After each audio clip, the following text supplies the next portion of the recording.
Tudo bem com vocês? Meu nome é Gabriel Negreiros e esse é o nosso primeiro vídeo do canal. Mas antes de eu começar a falar o que eu vou fazer aqui hoje, vai dando aquele like só pra contrariar o inimigo e se inscrevendo no canal pra ajudar o crescimento do vídeo, entendeu? O canal inteiro. Compartilhe esse vídeo, ajude nós a levar a palavra do Senhor em casas, em pessoas que necessitam, beleza? Bem, o que nós vamos fazer aqui? A gente vai estar pregando, a gente vai estar fazendo dinâmicas, a gente vai estar conversando com você e interagindo de uma maneira geral, tanto no mundo cristão como no mundo da juventude. A gente vai estar trazendo entrevistas e a gente vai estar trazendo tudo aquilo que envolve tudo isso, o mundo cristão e a nossa juventude. O tema da pregação de hoje é identidade. Como assim identidade? Identidade é algo que serve para nos identificar, né? Para dizer quem nós somos, se somos cidadãos brasileiros, se somos pessoas, tudo isso serve. A Bíblia, ela tem várias formas de identidades. Como assim?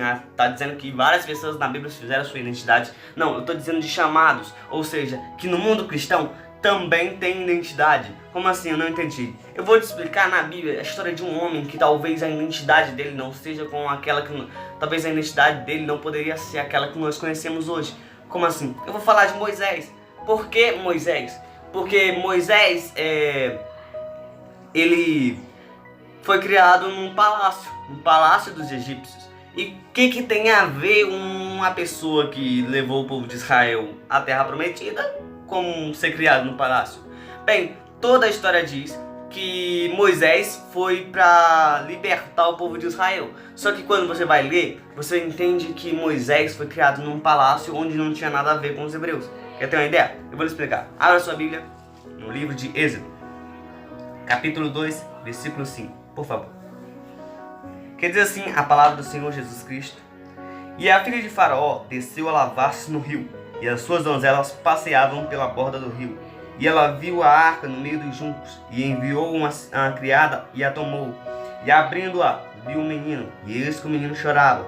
E moveu-se de compaixão dele, e disse: Dos meninos hebreus, este é. Moisés nasceu hebreu, certo? Todo mundo conhece a história de Moisés. Só que quando ele vai parar na mão de uma princesa, da filha de Faraó, a gente tem a tendência a acreditar que Moisés não vai ser aquilo que ele era para ser. Você vai acreditar porque você conhece a história de Moisés. Mas imagina comigo, alguém que nasceu para ser outra coisa, mas de repente, pelo lugar onde ele está, pelo status dele, por onde ele vive, talvez não teria a possibilidade de ele se tornar o que ele é. O que eu tenho que te falar? Que não importa o lugar que você esteja, não importa o lugar que você viva, não importa a sociedade em que você está, Deus te chamou para um propósito. Ei, parceiro, eu vou te falar aqui, você foi chamado para um propósito e não tem como mudar. Deus te escolheu para salvar vidas, para pregar, para cantar. Ah, mas eu não consigo cantar em multidões, eu não consigo pregar em multidões. Deus te chamou para esse propósito, não se preocupe, Ele vai cuidar de você, Ele vai fazer você entender o que Ele tem para você. Ah, mas eu não quero ser isso, eu não quero ser aquilo. Não tem como fugir do chamado de Deus, porque o próprio salmista Davi vai nos dizer que não há como fugir de Deus, porque se cavasse um poço e se escondesse lá, ainda assim não se esconderia do Senhor. E se subisse por mais alta montanha, não se esconderia do Senhor, porque o Senhor tem 7 olhos de fogo que não dormem, não piscam, não boscanejam. Sabe o que eu quero te dizer? Ei, não tem como você fugir do chamado. Por mais que a cidade que você nasceu não tenha possibilidade de você conquistar aquilo que você quer, a possibilidade de você conquistar aquilo que você quer é pouca, é baixa, mas Deus te trouxe aqui para te dizer: ei, vai dar tudo certo, você vai conseguir chegar lá, não importa o que o mundo diga. Porque Moisés nasceu agora no mundo hebreu e agora está num palácio egípcio. O que eu quero te falar? Que Moisés também passou pelas mesmas coisas que muitos jovens estão passando. A confusão na mente, porque o que é que eu tenho que ser? O que é pra mim ser? O que é que eu tenho que fazer? O que é que Deus quer da minha história? Porque Moisés nasce agora de novo num palácio. Como assim de novo? Porque ele nasceu de uma mulher hebreia. Beleza, até aí tudo bem. Só que agora ele tá num palácio, no mundo egípcio, conhecendo cultura egípcia, vivendo com egípcios e sabendo que o hebreu é ruim, que o hebreu não presta, que só presta para ser escravo. Como é que uma pessoa dessa, me explica, como é que uma pessoa dessa pode ser o libertador dos hebreus? Não tem lógica. Só que Deus, quando chama, não importa o que aconteça, ele vai cumprir o chamado. Agora Moisés passa o tempo e Moisés agora é obrigado a fugir do Egito e ir para o deserto, porque mata um egípcio. E quando ele mata o egípcio, ele foge. E nessa fuga dele, ele vai ter um encontro com Deus. E todo mundo conhece esse encontro, que é a sarça ardente. Mas quando a sarça ardente estava lá queimando, mas não se consumia, ali já dava para ver a glória de Deus. O próprio Deus conversava com ele. E ali manda: Moisés, tira a sandália dos seus pés, Moisés, porque eu quero falar contigo, Moisés. O lugar que tu tá pisando é santo e eu quero falar contigo.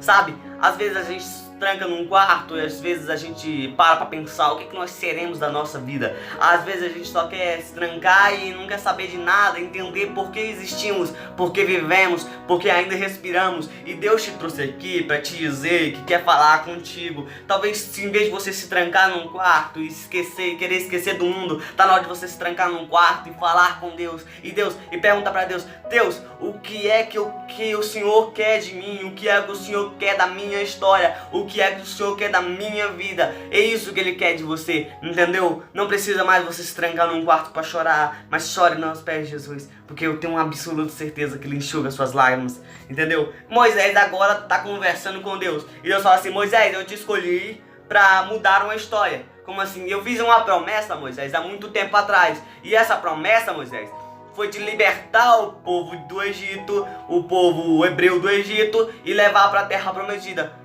Deus, eu fazer isso? Quantas vezes a gente se pergunta isso, né? Quantas vezes a gente questiona Deus? Fala: Deus, eu pregar lá? Vou nada. Eu cantar lá? Vou nada. Por que eu vou fazer isso? Eu não tenho time. Eu não tenho chamado para isso. Só que você se esqueceu. Quem te chamou foi Deus.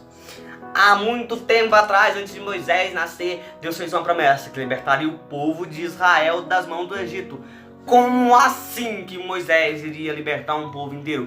O interessante é que a gente pensa que é nós que vamos fazer as coisas, e não é. É Deus que vai te usar. Como assim? Eu não entendi. É Deus que vai usar você para mudar uma história, para mudar uma multidão, para mudar uma trajetória, para mudar uma geração. Deus está levantando jovens que necessitavelmente precisam dele, que não jovens que tenham já a possibilidade de viver sozinho no mundo. Ele não quer pessoas assim. Ele quer pessoas igual você, igual eu. Necessitamos dele para tudo na vida. Moisés era essa pessoa. Moisés agora não tem o que entender, porque Moisés era um homem que viveu num palácio a sua vida toda, agora está vivendo no deserto.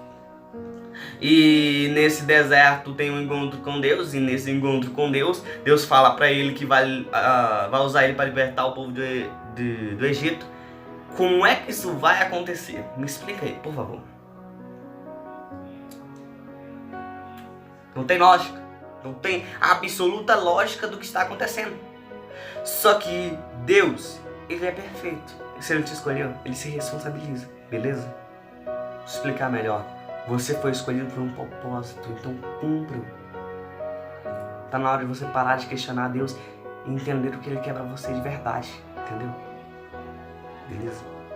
Moisés agora sai do deserto e vai fazer o que Deus mandou ele fazer, porque ele entendeu que não era ele que ia fazer as coisas, era Deus que ia fazer no lugar dele, era Deus que ia falar no lugar dele, era Deus que ia pregar, não era ele, não era o que ele ia fazer. Então tudo isso envolve uma nova geração, um novo chamado. Como assim um novo chamado? Que antigamente era um chamado de palavras, agora é um chamado de atos. Agora Moisés vai cumprir o que Deus chamou ele de verdade, vai cumprir a sua identidade, o que está escrito na sua identidade. Você é filho de Deus e o seu chamado é libertar vidas, é salvar uma geração inteira, é saquear o inferno para resgatar vidas. Entendeu o que você foi chamado para fazer? Não foi para ficar no seu quarto ouvindo as músicas bonitas e só chorar e pensar: quando é que Deus vai cumprir a promessa que Ele me prometeu?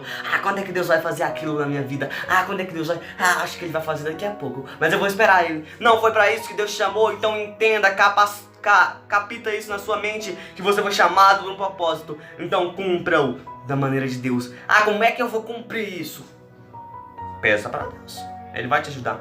Moisés agora cumpre um chamado de Deus, e Deus precisa mandar a praga para o povo acreditar que Moisés foi escolhido por Deus para se libertar, para libertar o povo de Israel e tal.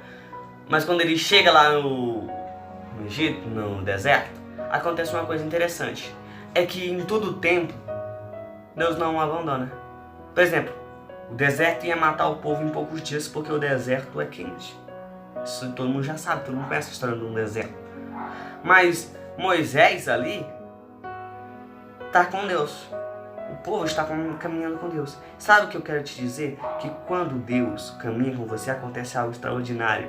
Porque enquanto era de dia, a nuvem cobria eles para não deixar o sol os queimar. E quando era de noite, a coluna de fogo conduzia eles pelo deserto. Sabe o que eu quero te dizer? Que não importa o lugar que você esteja, a situação que você esteja vivendo, se você estiver com Deus, então se prepare, porque nada vai te atingir. Se for muito quente e muita dor, Deus vai colocar ainda nuvens para te cobrir, para te proteger do sol. E se for de noite frio, Deus ainda vai colocar colunas de fogo para te proteger da noite fria. Entenda o que é andar com Deus. É andar na segurança de que nada vai dar errado. É andar na segurança de todas as provas que você passar, você vai passar com Ele, ao lado dele. Entendeu? Isso que é andar com Deus.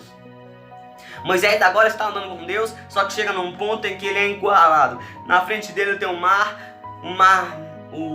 Vermelho, e atrás dele tem o povo do Egito. O exército de Faraó vai destruir o povo de Israel, acabar, porque era o exército mais poderoso que existia na terra naquele tempo. Era o exército que mais tinha, o povo tinha mais medo do exército de Faraó, porque era o maior. Mas só que quando você está com Deus, nada dá errado. Sabe o que acontece? Vou te explicar. Moisés está com Deus. Moisés está guiando um povo, cumprindo o seu chamado, cumprindo aquilo que ele foi feito, a sua identidade tinha para isso.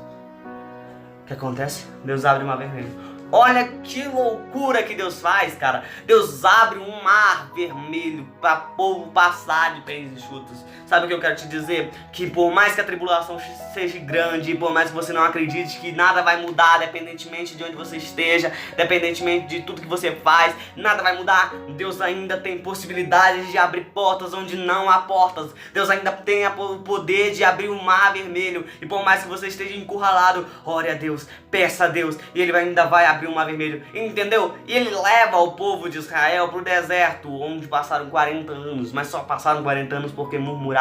Moisés escreve os 10 mandamentos, vê Deus de costa, e toda a sua trajetória foi Deus. Mas entenda o que eu quero te falar, que no início não era assim. No início Moisés era alguém que foi criado para viver no palácio, não para libertar o povo de Israel. O seu chamado às vezes não vai ter nada a ver com o que você faz, mas Deus te chamou para fazer. Então vai e faz. Você não foi chamado para me olhar, pregar. Você foi chamado para os outros olharem você pregar. Entendeu? É para isso que Deus te chamou. Que Deus te abençoe. Tomara que vocês tenham gostado. Não esqueça do like, tá?